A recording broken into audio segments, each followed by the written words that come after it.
Breaking news చూస్తున్నాం. మరో ఎన్నికల హామీని అమలు చేశారు సీఎం చంద్రబాబు. భవన నిర్మాణ కార్మికులతో పాటు ప్రజలు ఎప్పుడెప్పుడా అని ఎదురు చూస్తున్న ఉచిత ఇసుక విధానం అమల్లోకి వచ్చింది. ఇవాల్టి నుంచి ఉచితంగా ఇసుకను పంపిణీ చేయనున్నారు. తొలుత అన్ని జిల్లాల్లోని నిల్వ కేంద్రాల్లో ఉన్న ఇసుక డంపుల నుంచి అందజేస్తారు. ప్రభుత్వం రూపాయి తీసుకోకుండా నిర్వహణ ఖర్చులు, సీనరేజ్ మాత్రమే వసూలు చేసి ప్రజలకు ఉచితంగా ఇసుకను అందజేస్తున్నారు.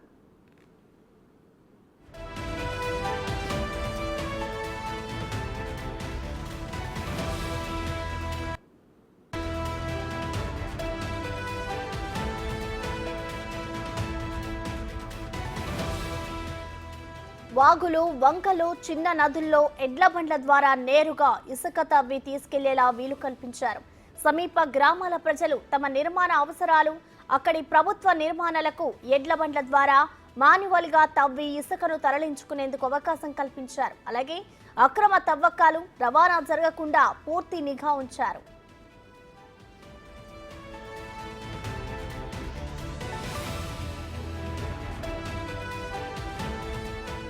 నిల్వ కేంద్రం నుంచి తరలించే ఇసుకకు వే బిల్లులు జారీ చేస్తారు. వారం 10 రోజుల తర్వాత బుకింగ్, చెల్లింపులు అంతా ఆన్లైన్లోనే వే బిల్లులు జారీ చేసేలా ఏర్పాట్లు చేస్తున్నారు.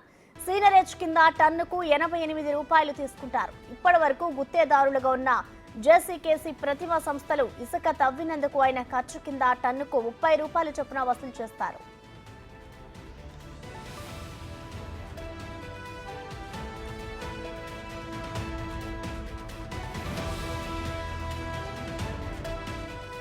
ఉభయ గోదావరి, గుంటూరు జిల్లాలో బోట్స్మెన్ సొసైటీల ద్వారా తవ్వించిన ఇసుక అయితే టన్నుకు 225 రూపాయలు చొప్పున తీసుకుంటారు. రీచ్ నుంచి దూరంగా ఉన్న నిల్వ కేంద్రానికి ఇసుక తరలించి ఉంటే రవాణా ఖర్చు కింద టన్నుకు కిలోమీటర్కు 4 రూపాయల 90 పైసలు చొప్పున లెక్కిస్తారు. నిర్వహణ ఖర్చు కింద టన్నుకు 20 రూపాయలు తీసుకోనున్నారు. ఇక వీటన్నిటికీ కలిపి 18% జీఎస్టీ వేస్తారు. ఇలా అన్ని అంశాలను పరిగణలోకి తీసుకొని ఆయా స్టాక్ పాయింట్లలో టన్ను ఇసుక ఎంతనేది కలెక్టర్లు నిర్ధారణ చేస్తారు. ఇందులో ప్రభుత్వం రూపాయి కూడా తీసుకోదు.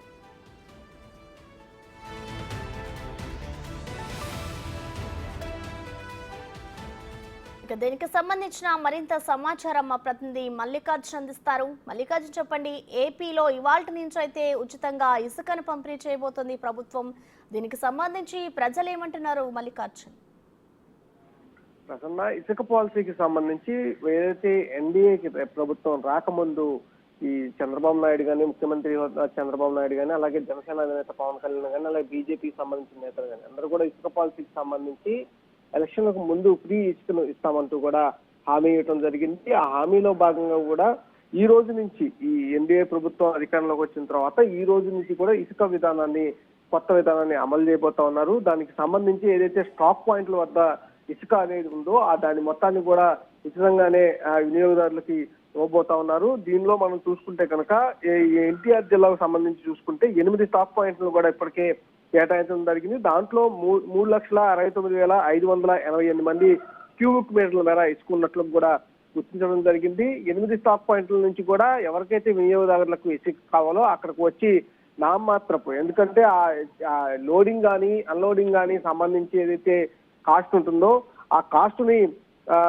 నిర్ధారించడం జరిగింది. దాంట్లో మనం చూసుకుంటే 8 స్టాక్ పాయింట్ లో కూడా కంచెలు అనే గ్రామం, అంటే ఒక స్టాక్ పాయింట్ వద్ద 313, అలాగే మాగల్లు వద్ద 228, అలాగే కొండబెట్టి కళ్ళు వద్ద 252 నామమాత్రపు ఫీజు అనేది ఏదైతే ఉంటుందో లోడింగ్ సంబంధించిన ఫీజు అనేది విధించడం జరిగింది. గతంలో ఇది ఇసుక కూడా కాస్ట్ ను వైసీపీ ప్రభుత్వం నిర్ధారించింది. అది అధికంగా ఉండటం జరిగింది. ఇప్పుడు 3,000 టన్నుకు వచ్చి 3,000 ఇసుక అనేది కాస్ట్ ఉంటే దాన్ని 6,000 కూడా, 6,000 నుంచి 8,000 కూడా గతంలో అమ్మిన దాఖలు కూడా ఉన్నాయి. కానీ ఇప్పుడు ఆ వినియోగదారుల మీద పడుతున్న భారం ఏదైతే ఉందో ఆ భారాన్ని పూర్తిగా తగ్గించారని కూడా చెప్పుకోవచ్చు. ఈ రోజు నుంచి కూడా స్టాక్ పాయింట్ల వద్ద ఇసుక అనేది అందుబాటులోకి రాబోతా ఉంది. దీనిపైన వినియోగదారులు హస్తనష్టం చేస్తడంతో పాటు ఎవరైతే తీసుకువెళ్తున్నారో, అంటే ఇసుక అనేది కొనుగోలు చేస్తున్న వారు ఎవరైతే ఉన్నారో ట్రాక్టర్ల ద్వారా కానీ, లారీల ద్వారా కానీ కొనుగోలు చేస్తున్న ఇసుకదారులు అందరూ కూడా ఆనందం వ్యక్తం చేస్తున్న పరిస్థితి కూడా కనిపిస్తా ఉంది. దాంతో పాటు ఏదైతే ఇసుక స్టాక్ పాయింట్ దగ్గర నుంచే కాకుండా వాగుల దగ్గర, వంకల దగ్గర ఏదైతే ఇసుక ఉంటుందో అది